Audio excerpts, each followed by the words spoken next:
Assalamualaikum warahmatullahi wabarakatuh. Perkenalkan, nama saya Muhammad Fadil Izalyondra dengan nomor pokok mahasiswa 25520111037. Di sini saya akan menjelaskan tugas dari mata kuliah Hukum Tata Ruang dosen pengampu Ibu Nurmayani SHMH. Permasalahan hukum tata ruang antara lain, yang pertama meningkatnya kebutuhan tanah untuk kegiatan pembangunan, yang kedua terjadi alih fungsi lahan atau ruang, yang ketiga konflik kepentingan antar sektor, contoh kehutanan, pertambangan, lingkungan, prasarana wilayah, dan lain-lain. Yang keempat konflik antar wilayah, contoh pusat daerah dan antar daerah. Yang kelima penggunaan ruang tidak sesuai peruntukan. Yang keenam menurunnya luas kawasan yang berfungsi lindung, kawasan resapan air, dan meningkatnya das kritis. Yang ketujuh belum berfungsinya secara optimal penataan ruang dalam rangka menyelaraskan, mensinkronkan, dan memadukan rencana dan program sektor tadi. Dan yang terakhir menurunnya kualitas lingkungan hidup. Penegakan hukum tata ruang.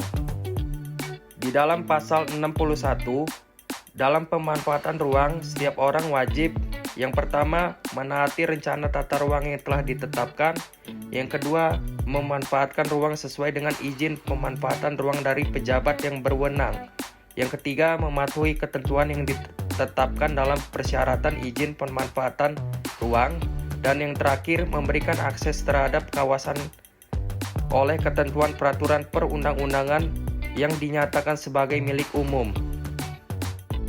Saksi administrasi di dalam pasal 62 dan 63. Yang pertama peringatan tertulis, yang kedua penghentian sementara kegiatan, yang ketiga penghentian sementara pelayanan umum, yang keempat penutupan lokasi, yang kelima pencabutan izin, yang keenam pembatalan izin, yang ketujuh pembongkaran bangunan, yang kedelapan pemulihan fungsi ruang, dan yang terakhir denda administratif.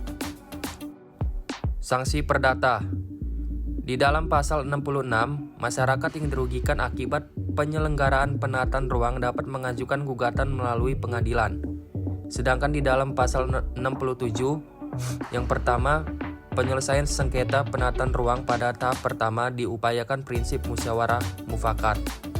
Yang kedua, dalam hal penyelesaian sengketa sebagaimana dimaksud pada ayat 1, tidak diperoleh kesepakatan, para pihak dapat menempuh upaya penyelesaian sengketa melalui pengadilan atau di luar pengadilan, sesuai dengan ketentuan peraturan perundang-undangan yang berlaku.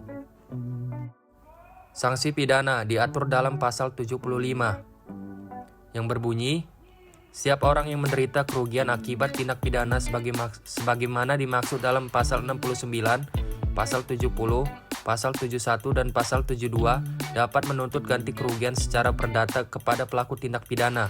Yang kedua, tuntutan ganti kerugian secara perdata sebagaimana dimaksud pada ayat 1 dilaksanakan sesuai dengan hukum acara pidana.